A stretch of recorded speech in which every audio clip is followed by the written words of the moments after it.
Piyush Goyal with me in the studio, Sanjay Jha of the Congress, Sanjeev Kumar of the JMM and TSR Subramaniam, former Cabinet Secretary, who's been handling this case for a long time. Now, Mr. Jha, I don't know how acquainted you are with the details of the documents which we have. In any case, I'd like to just explain something which I have before I put question number 1 to you. My first question, Mr. Jha, is that I have in my hand a document which is titled Anti-Corruption Secret. I'll put it up for the viewer. And it comes from the Prime Minister's office, Mr. Jha, so that you don't doubt the authenticity of it. It's a PMO document, part of the Coalgate files. In this, a director in the Prime Minister's office talks about the pressure that was being put by 2 Congress members of Parliament on a PSU boss, and there it is actually, the close-up, when the PSU boss refused to give 100 jobs to people of the Member of Parliament's choice. They're fairly serious, isn't it, Mr. Jha? This is a PMO paper, which means there was a give jobs or I will pressure you scam going on, which the PMO knew about. The government was made aware of. Your comments, please, Mr. Jha, on point number 1 tonight. Okay, Arnab. First and foremost, I'm glad you acknowledge that, and I'm getting an echo if you don't mind, so I'm hearing more than I should be hearing yours. You shouldn't be complaining about that, Mr. Jha. I'll answer your question.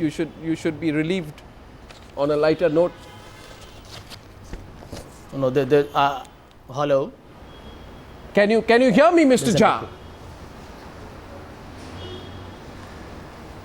Arnab, much better. I can answer your question now. Yeah. Now, I'm glad that you acknowledge, Arnab, that this was an initiative taken by the Prime Minister's office itself to get to the bottom of any issues related to misdemeanors, corruption, or abuse of powers in the ministry, or in any way associated directly or indirectly with coal allocations, number 1.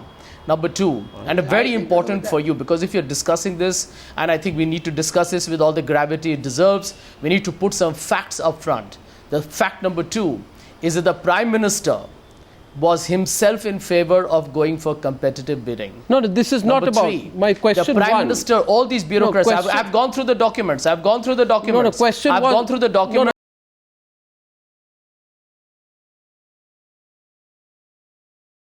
Has not backed the MPs. The Prime Minister has not backed anyone trying to seek any unsolicited favors. First of all, slight bit of cross purposes with respect, Mr. Jha.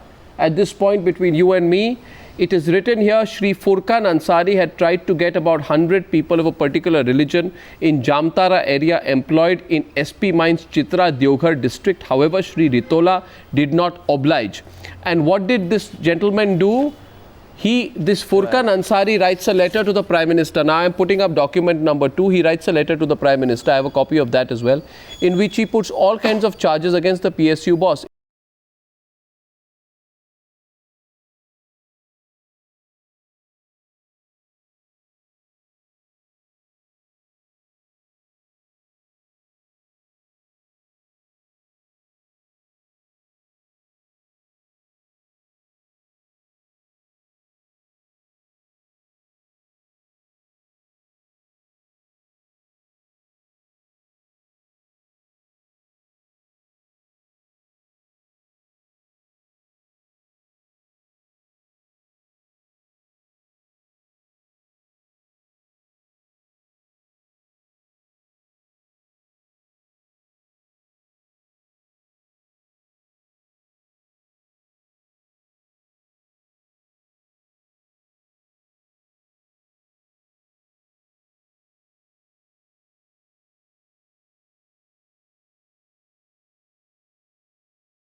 detailed, and I think the reason I'm putting this out is just to make one point to the viewer.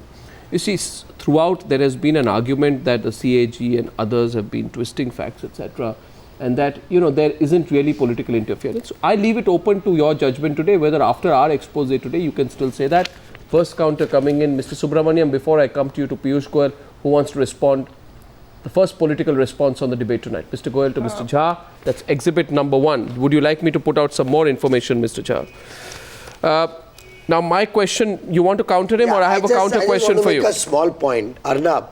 This is typically what we have been seeing now for many days. You put a specific question to the Congress representative, instead of responding to your question, and I'm sure you'll agree that he has not responded one sentence to your question.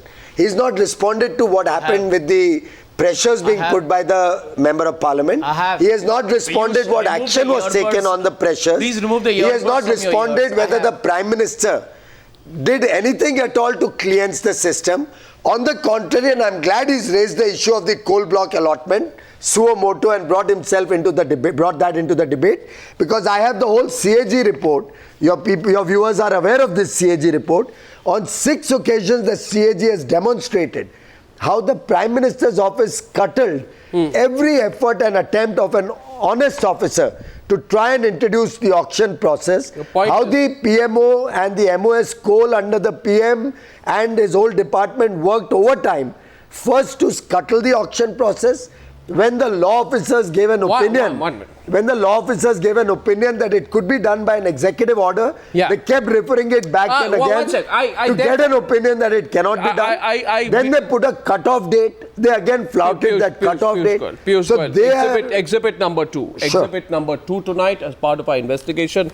I have with me this very, very explosive unsigned letter, which is also part of documents. And I'd like to say to Mr. Ranjit Sinha, CBI Director, I know, Mr. Sinha, you also have this letter. And I know, Mr. CBI Director, you know that there is something very explosive in this letter. From this letter, and I quote page number.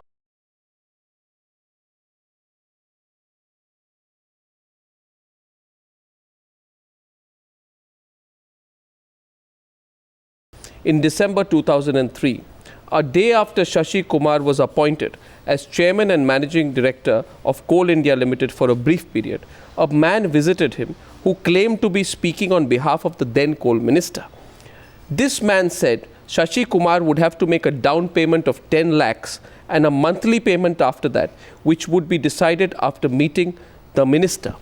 If he did not comply, he would be removed. Mr. Piyush Goyal. Yes. It was happening during the question. It should have been investigated by the government. If the government received this letter, if the government received this letter, they should have acted on it. Why did they not act on it? Why did it wait for 10 years before any action has been initiated on it? Take the whole letter in composite form, and action should be taken on the whole letter. We are not defending anybody. But you accept it was happening in... No, I don't accept it at all. I say there should have been action taken on the letter, and investigation should have been carried out for 1 and 2 and 3 and everything in this letter, if at all it's a genuine letter. But that does not mean that it justifies the fact that they stopped the allocation process to be made more transparent. It does not justify the actions of this government in scuttling all the probes. It does not justify the action of this government in not allowing a transparent process to come in. A counter is coming in. I think it's fair you take the counter. Sanjay Jha, make the counter brief, because 2 of our panelists have not spoken. And I have a few set of questions for the JMM as well tonight. Sanjay Jha, your brief rebut, a brief reply. That's the agreement between both sides. Done, Sanjay Jha. Absolutely. I'll keep it very brief. Piyush Goyal, before you make this discussion political, I can tell you this for a fact, that you should know that your Arjun Munda looted Jharkhand, and before that Madhu Koda was made a mining coal minister in Jharkhand under Arjun Munda, and we know what Madhu Koda did. Don't make this political, because you know that the biggest beneficiary in coal allocations have been your BJP government ministers and other cronies of Mr. Well, I think this comment is completely uncalled for. If he can back it, if he can back it with any proof, he is duty bound to go to CBI tomorrow. Prime Minister's office has acknowledged. Mr. Sanjay Jha, you either go to CBI right away with proof, or you withdraw and apologize. You are open to a legal notice. If you are making these allegations, please back it up with proof. Feel free. Please go to the CBI. Please go to the CBI with proof.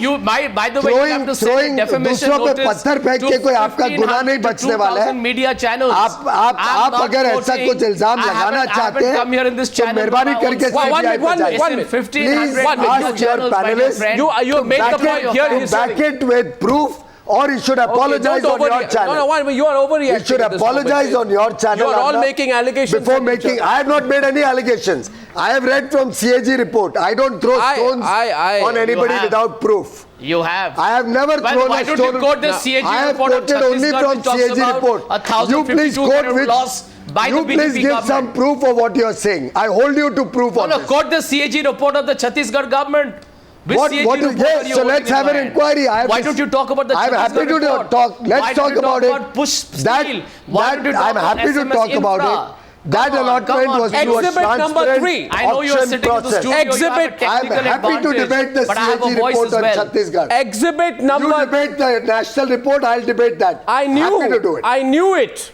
That when we put out the 6-page explosive investigation, the truth of Coalgate, and I want to say this to the viewers with all sincerity. Why is Times Now following the Coalgate matter so closely? Because there is an attempt by the CBI to give an impression that this is not have political involvement. I'm saying here today the CBI and Mr. CBI Director, I'm addressing you personally tonight. Mr. Ranjit Sinha, you know you have this information. What are you doing with this information? Do you expect, Mr. Ranjit Sinha, anyone to believe that you don't have the information on the political involvement, or are you not wanting to look at that? That's a question to you, Mr. Ranjit Sinha. Exhibit number 3 to our guest from the JMM. I go to page number 61 and what Shibu Soren has been up to. You are aware of it, I'm sure. Yes. Now this is what it said. Mr. Yes, Shibu Soren. Yes, or not, go ahead. No, can I put the information about Shibu Soren? Yes. Yeah, don't mind, but it's not very flattering to your leader. The minister and his cronies, and I'm reading from the charges of the whistleblower, the minister and his cronies were hell-bent upon receiving some regular payment from Shashi. Incidentally, initially a serious attempt was made to sell coal to anyone of the minister's choice, although under the relevant policy nobody could do so. Shashi, as chairman, had to indicate to minister this was not possible and not done. Another attempt was made to get coal allocated to certain preferred individuals from MCL. Since this would have amounted to favoring someone, there was no provisions, attracted vigilance inquiries. The CMD referred it, and Shashi had to reiterate this was not possible. This irked the minister beyond doubts. Later, it is said, the son of the minister telephoned Shashi's wife and asked her to persuade him to be reasonable. The simple lady could only advise him to talk to Shashi directly, which he did in a very threatening tone. What is going on here? Is the coal minister or the coal mafia boss? Or no? No, and by the way, the letter is here. Letter is here. No, actually, for the first time, just look, let me reply, Arnab. For the first time, Shibu Soren is being called as mafia. He fought for the tribal emancipation since his young days. Don't make it a political argument. And he single-handedly separated. Just let me. Actually, this is not for the first time he is being victimized. In 1994, some money was found in his account, and he was charged and he was exonerated from prosecution. And finally, it was decided by the tribunal that the money which was found in his bank account was a donation money. Sir, I am asking you about the material which is here. Do you believe Shibu Soren should be investigated? No, actually, how he had been... No, actually, just let me actually how he had been victimized. No, I don't want to know about your. I don't want to know about how you think he has been victimized. I am saying there is some information here. No, actually, now the charges. Actually, are you going to? Last time you talked about the letter written by Shibu Soren and written by Mr. Parak, and nobody till date has alleged that Shibu Soren was instrumental in illegally forcing anyone to allocate coal blocks to anyone. You are talking about cronies and certain companies, but you have not named the crony and the certain companies. Mr. Sanjeev Kumar, this is what I am saying. The information is there with the CBI. The CBI should have the courage to investigate everyone, including, if necessary, so actually your CBI, party chief. I am mystified. Yes, I don't know why the CBI does not look at these matters. Do you know? Do you know? I am going to put out exhibit CBI number 4. Actually, CBI is investigating the matter. Exhibit number 4. And in case all these letters are lying with you and all the informations are lying with you, then certainly CBI you also have all these letters and information. This information is with the CBI for a long time, but you know how the CBI runs. But don't tell me, Mr. Sanjeev Kumar, you don't know how the CBI runs. And for the long time, this information is there, and CBI is investigating the matter. And a number of FIRs have been registered, and Supreme Court is supervising the investigation. They've done nothing. Now the question is, Northern Coal Field Ltd. I have another letter which goes on to the chairman of Coal India Limited. TSR Subramaniam. But every time I have been charged, was arrested and taken to the court, and every time I was acquitted by the court of law. Mr. Sanjeev Kumar, 1 minute. TSR Subramaniam, let the political establishment shake a little tonight. The 4th letter is of Northern Coal Fields Limited, also confidential, dated 13th May 2005, in which the chief of Northern Coal Fields Limited talks about Narendra Kumar Kushwaha, I think member of parliament, ex-BSP, I think, where he starts threatening. He makes a number of telephone calls. He asks for pecuniary advantages. I'm going to put this out. He says, this member of parliament visits my office along with his supporters in large number. He desires to have private meeting with the undersigned. During discussions with me, he desired to have pecuniary advantages, to which I expressed my inability. After that, his secretary starts calling and starts asking for various jobs. When none of this happens, then something remarkable happens. Mr. Kushwaha sends a letter. I think another letter goes to the Prime Minister's office, talking about certain acts which are allegedly improper, which are being done by this PSU boss. Now, whether or not the PSU boss was doing something proper or not, one thing is clear, Mr. Subramaniam. You don't give us jobs, you don't give us bribe, you don't give us coal allocations, and we will fix you. This is how these people are operating.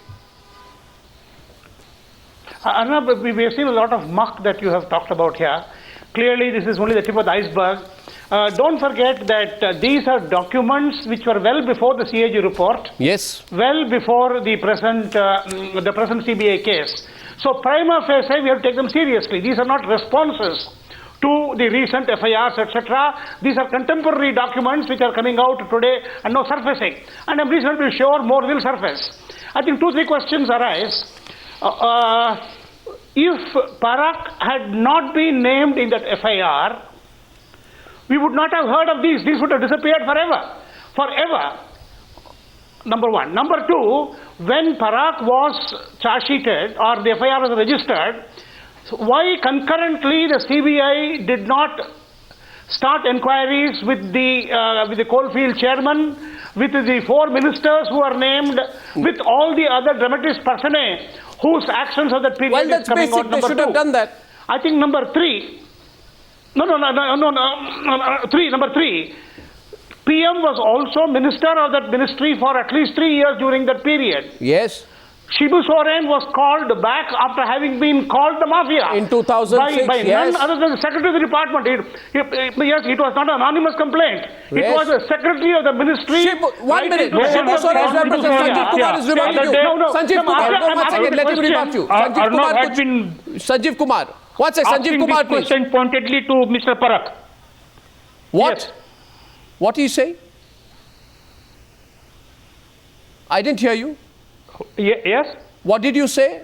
No, actually, someone was saying that Shibu Soren is a mafia, and it was Parak who disclosed it. And you interviewed Mr. Parak. He said in no uncertain term that he was not calling Shibu Soren mafia. But no, this is not a question. Nobody, please don't go into semantics. Sanjeev Kumar, actually how mafia works there. First of all, it's not a question of who's mafia. There is a coal mafia. We are saying somebody is the boss of the coal mafia. Yes. And the So coal actually, mafia cannot continue anyone without who is talking political that Shibu patronage. Soren is a mafia. No, I am not saying Shibu Soren is the boss of the mafia. I am saying political the coal patronage, mafia. actually, have you... Actually, The coal have you, mafia no, cannot actually, operate you were without talking political about patronage. giving services to... Sir, Have you come across a document or Shibu Soren's any evidence against 1 minute, Shibu Soren? please. You know, one. That he was TSR, I think there was patronizing unnecessary mafia? distraction. You have to hear me on this point. TSR Subramaniam. And during the time when Shibu Soren was the minister, the secretary of the department had written a letter to the cabinet secretary and to the prime minister that the mafia is right in this ministry. Now, I am not saying A is mafia, B is ministry. Yes. Now, the PM did not do any inquiry. He did not find out what the mafia was, where the mafia was, who the mafia was. I think he has to answer, and the same Sanjay Jha. was recalled after 1 year later. Sanjay So Jha. the question I'm asking is that all of this is known to the topmost in the government of India. Why it was not pursued? Sanjay Jha, now I come to exhibit number 5. Can I have your attention? This one is very incriminating. And then we'll come back to you and then Piyush Goyal can respond. Sanjay Jha, this is page number 64. It's very incriminating. It is the part where somebody is asking for a 1 crore rupee bribe. And this is what is being said. The relationship with the MOS, and I think this is a reference to the MOS under Prime Minister. So this may be a reference, I presume, possibly a reference to Dasri Narayan Rao. He should explain whether he is the man or not. The relationship with the MOS, though apparently cordial, was never on even keel. On being elected as CMD, Shashi had thanked him but was told to arrange for the party. Look at this. Shashi said yes, he would throw a party when properly appointed, only to be reminded that he meant rupees 1 crore for the party. 1 crore, a bribe for which a word party is used. Was Dasri Narayan Rao investigated? If so, who investigated him? Did the Prime Minister make him answerable? If such charges were there, what was the procedure that was involved? Where is the evidence that that procedure was followed? 1 crore bribe, if a charge like that is being put, till it is completely quashed. We have a right to know, don't we, Sanjay Jha? Exhibit number 5, this paper is on this, or in my hands. Absolutely, and which graphics is are on why the screen. Yeah, absolutely. And I can tell you that I will repeat what I said to you earlier. Whether, when you look at that statement that was made in the letter of Mr. Parak, it categorically stated about a mafia presence. It had a whole list of people who are at different levels involved in any decision which is related to coal allocation. So you had state governments, you had coal, people working in the coal ministry, you had people who were working in public sector undertakings, those in private sector companies. So it was a whole, spectrum of people who were to be covered. Now the question here is that as we talk, Mr. Rao is already being investigated. He's already being investigated by the CBI. But why was I think that's something that we need to take into cognizance. And also the fact that every document that you have with you, Arnab, I'm sure CBI is looking into it. You see, the assumption that we are making is that CBI is not looking into it. But it's been a long time, right? File a status report to the Supreme Court on a regular basis. So I do expect some positive outcome of the investigations. Sorry. It's been a long time. We're getting a rebut, but I just want to say this. It's been a long time. I would say better late than never. At least we get he's fudging. Excuse me, Arnab. He's fudging the issue. Dasri Narayan Rao is being investigated by CBI based on the current CAG report, based on the illegal allotments. The case you are referring to is a different case altogether. It's about appointment. It is about an appointment and certain funds being asked against that appointment, which you say is with the CBI. I haven't seen those documents. These papers, I am told, are with the CBI. This unsigned paper. And if it's a letter as old as 10 years old, then it's an independent issue. The investigation of Dasri Narayan Rao under this has never been brought to the public domain. I don't know whether it's been brought. Sanjay Jha, you say it's been brought, better late than never. What are we talking about here? Do we have an agreement on this panel? And on this, I want to go to do we have an agreement that till this expose came out, till all these details, all these 100 pages are out, there was an attempt by the CBI to cover up on the political aspect? Mr. TSR Subramaniam, 2 minutes on the debate. Was there an attempt at cover up? And will that cover up happen now, despite the Supreme Court monitoring what's going on? I'm not very worried now because. But the CBI already had the documents. We want to convert massive mismanagement of the sector over a period of 3 to 4 to 5 years by 14 FIRs and treat them as 14 misallocations. But from the evidence emerging now, there's a huge lot of muck in that time, directly under the nose of the highest person in the government of India. And no, but then, I don't see a single step which was initiated to clean it up. There's no so how open is everyone? Let me ask.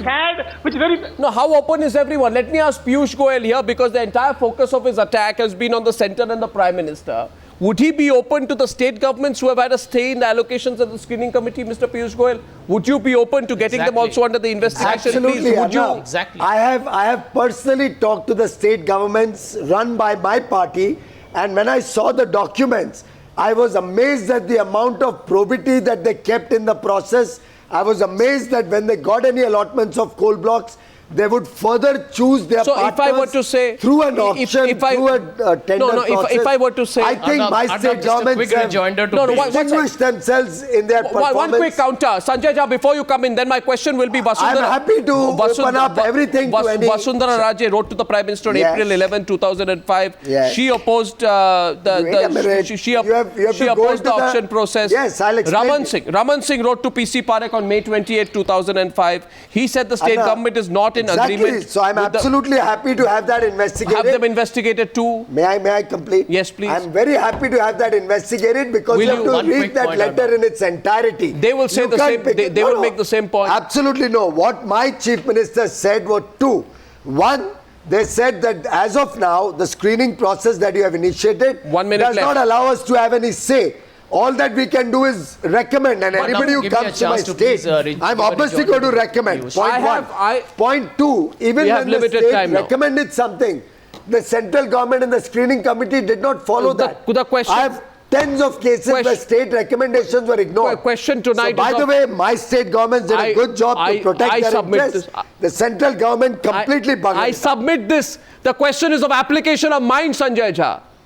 Has the CBI applied its mind? This question, these papers which I have, I can assure you the CBI has much more.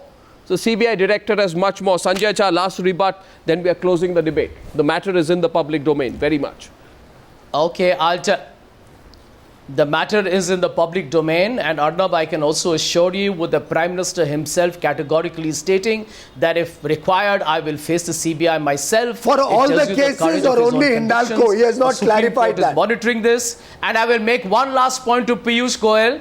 Piyush Goyal, don't make a self-righteous statement here. You are aware of Mr. Rajendra Shukla and Lakshmikant Sharma in the Madhya Pradesh ministers of your government, allegedly who have been taken bribes. We'll take that to the next level. I'm sorry. So let me tell you, I'm look sorry, at facts, there's no for such heaven's thing. sake. I don't know what you are referring to. But certainly, please clarify if the PM is open to CBI inquiry on the entire scam or only on Hindalco. That clarification, he has not yet come clean that clarification can only come from the Prime Minister. Yeah, but maybe the Congress spokesperson may know. He should know whether their Prime Minister, since he claims is open to investigation. The Prime Minister is open to any and every investigation. Let me answer you. The Prime Minister of India is open to any and every investigation on the coal. Gentlemen, one thing. Are ready for anything. One thing which I'd like to say this, that it's not about only the political theatre. The Prime Minister, everybody knows, the CBI knows, the papers are there. The matter is under media and public scrutiny. And of course, the observations of the Supreme Court. Gentlemen, I take this debate forward. I thank you very much for joining me on debate number 2 on Coalgate on the Newshour Tonight.